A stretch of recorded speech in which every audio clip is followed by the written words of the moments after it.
Welcome to Activations with JJ, Ascension School, Part 12. Today we will be talking about original cause, the illusion of separation, and how that impacted civilizations such as Atlantis.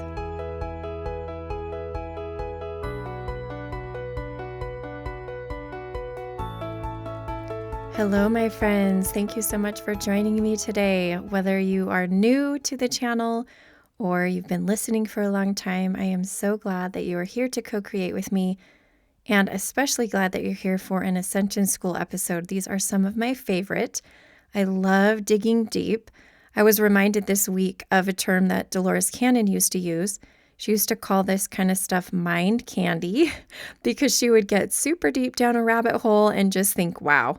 It's just kind of one of those times when you just like to explore, and it may just get you a little bit discombobulated, but it's fun. So today, that's kind of what I feel like this subject is all about. It started off, let me tell you a little story. It started off in I think it was my TikTok channel. I made a post about Atlantis. So I was doing some light language from Atlantis. And what came to me was that many of us who have incarnated now were also incarnated at the time of Atlantis. And at that time, they were trying to do collective ascension. If you've read anything about Atlantis, most of my background comes from Sal Rochelle and Dolores Cannon, but there are a lot of different sources you can consult about Atlantis. But in a nutshell, the way that I like to put it is they were a lot in their brains and in their minds and in science, very advanced, but their spirituality did not keep up with that. So their connection to source was not in alignment with that. And so they ended up using science in a way that was very ego-based and actually causing the destruction that happened. Now, there are a lot of reasons why people think, channels think, and some of Dolores Cannon's clients, as they did this subconscious and hypnosis, came out with some different reasons for Atlantis being destroyed. But in a nutshell, it sounds like there was a group of scientists or people in power who thought that they could exceed God in a way and play God in a way. And they ended up creating this really powerful crystal, which at the same time, there was possibly things happening with the tectonic plates, caused an earthquake, caused the continent or island, whatever size it was, to sink. Lots of stories about that again, lots of variations on that. Which brings me to a really, really good point. When I channeled the light language about Atlantis, I felt that it was time to heal. Some of us have a lot of trauma related to Atlantis. People in the comments of my TikTok video actually were talking about remembering traumatic things. Some remembered good things and others traumatic things. Well, why is that? Well, I felt as I was creating it, and I put it in the comments, we need to go back and remember that there were other timelines of Atlantis where things didn't happen that way, where Atlantis survived. And what I want to make sure everybody understands is some of the people who commented about their memories of Atlantis were saying, I don't want to go back there. That was a horrible time. They were doing genetic manipulation, and they were, according to Dolores Cannon, they were taking humans and animals and sort of genetically modifying them, creating hybrids like minotaurs. All of those legends come from somewhere. And so I really felt like I needed to tap into this because I felt like there is trauma. There is trauma, and it has to do with timeline healing. And as I explored more, I actually ended up with Sal Rochelle's book and noticed that he said if we could go back and tap into the timeline where things went fine and the collective ascension worked, then we could heal a lot of the trauma that we're feeling. However, as I dug deeper and deeper into this mind candy, I went even further down the rabbit hole and discovered something I've read before, but I really felt drawn to let you guys know a little bit about this idea here on this podcast episode. So I think I'm going to actually have to break up this episode into two. So there'll be like a part 1 and a part 2. But the idea is that of original cause, or the illusion of separation. This is not foreign to probably most of you, and it has to do with what we might consider to be the fall, or our separation, quote unquote, separation from God. Now, let me read a little bit of Sal Rochelle's book, Soul Integration, to help give us sort of an idea of what I'm talking about and to provide somewhat of a foundation for you all. Again, this is from the book Soul Integration. I have the link below. He says, original cause, or this separation, began as follows. You were used to flying and soaring through limitless time, space, and beyond. And then suddenly, you were confined to a flesh and blood vehicle, totally helpless and dependent upon another for your sustenance. The experience was so intense that it consumed your awareness. All you could think about was the excruciating pain going through your body as you were pushed out of a warm, dark, comfortable place into the harsh, dense reality of the physical world. Since the original descent into darkness, you have repeated this experience over and over through the process of human birth. And actually, I might add in, through the process of becoming embodied as an interdimensional too. It doesn't necessarily mean that you had to become embodied as a human. All the bodies of the interdimensionals are different and have their own limitations too, and differences. So upon the death of the physical body, you have had a brief glimpse of what it was like before the descent. Momentarily, or so it seems, you released the grip of the temporal form and floated in a sea of light before beginning your evaluation of the life just completed. That's what he's talking about, is the life review. All right. One of the reasons he brings this up in his Soul Integration book is because he talks about how the trauma of that separation can actually involve the fragmentation of the soul. Later on, he talks about voluntary and involuntary fragmentation. But again, about 3 or 4 weeks ago in one of my episodes, I talked about how I had a new offering called Soul Healing because I felt like there was something to this where he's talking about this original cause creating trauma and creating these involuntary soul fragments, and that I was beginning to focus more on that. But back to what he was saying, it caused a splitting or breaking of parts of the soul. So interestingly enough, he then goes on to bring out the point that this is actually an illusion, that the soul cannot really be split. It can seem that way, but it's not. So this is like the first level of the fall is what we will simply call the compression of spiritual energy into matter. This is the physiological aspect of the descent. Imagine taking your present physical body and compressing it down to the size of a peanut, yet still being alive and cognizant of the compression. That actually reminds me of a book. I don't know how many of you have read Madeleine L'Engle's book, A Wrinkle in Time, which is amazing. It talks a lot about dimensions and time travel and things, where they are trying to be pressed into a 2D body. There's a part where their guide is taking them into another planet and dimension where it's 2D, and they can feel that compression. It doesn't feel good. It doesn't feel good. It doesn't feel good. And that's kind of what Sal Rochelle is referring to, or technically, I think in this part, he's channeling the founders. But either way, they're talking about how traumatic that could be. So it feels oppressive in a way.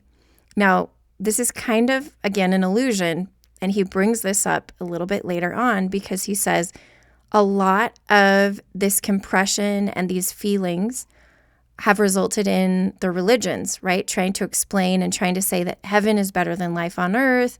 This is the energetic imprint that the original cause experience and the illusion of separation created for us.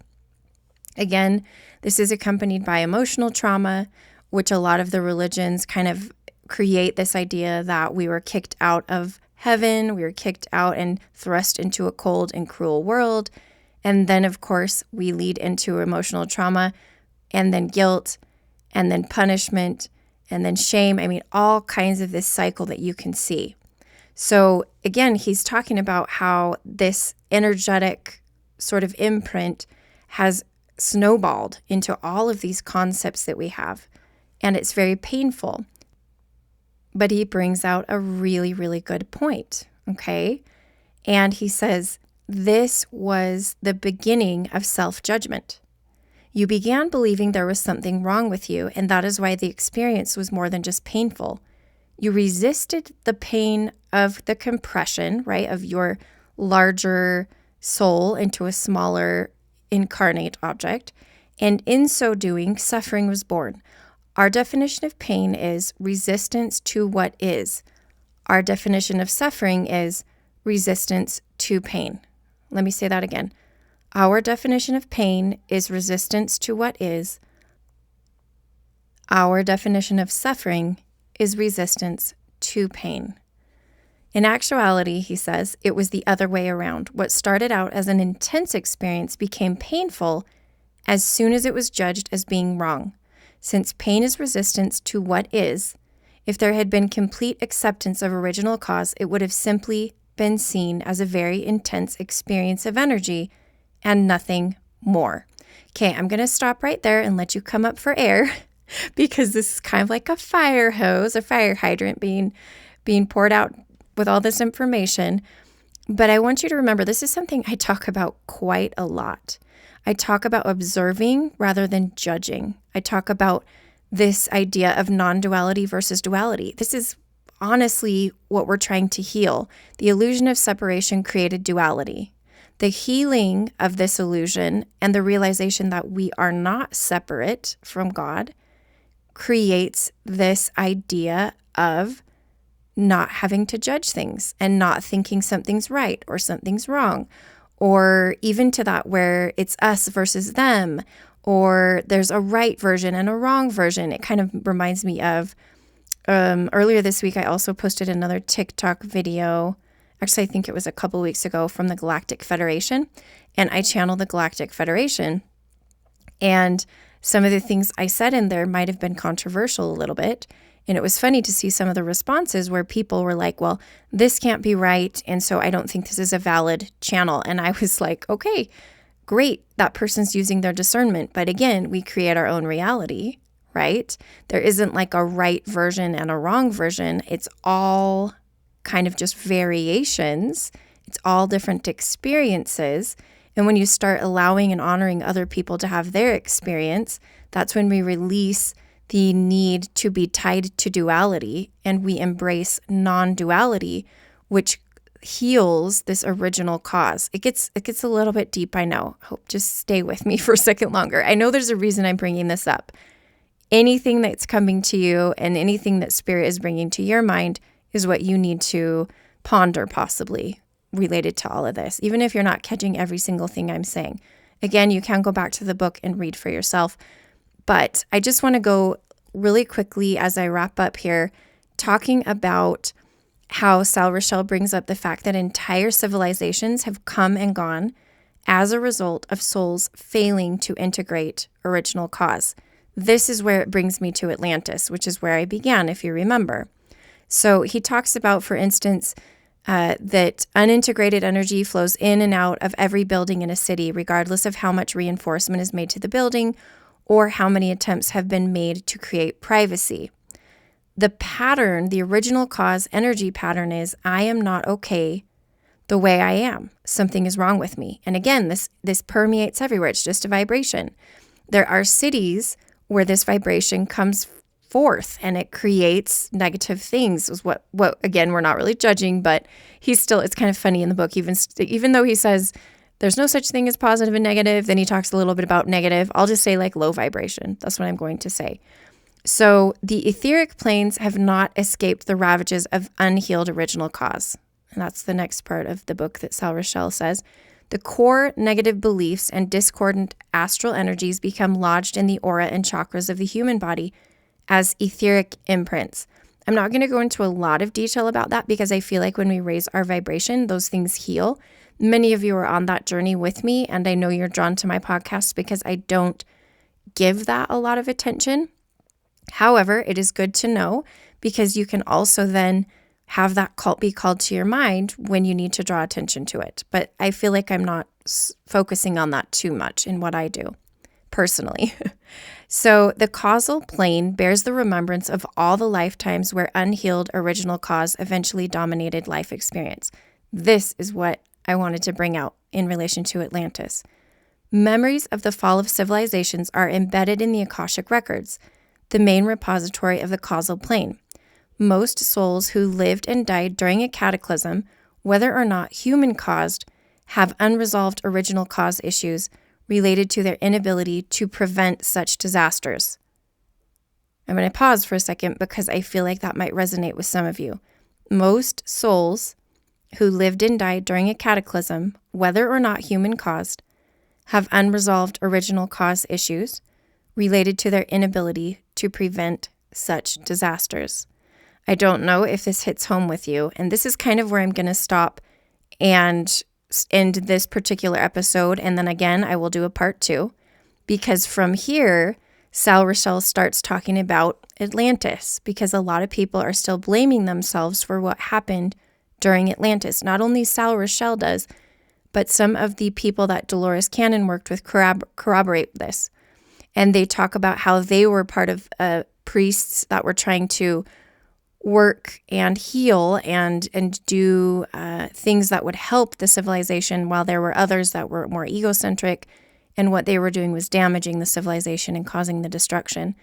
But again, this is all just like a big play and a big simulation, because in the end, we're creating our realities, and there are lots of timelines we can tap into.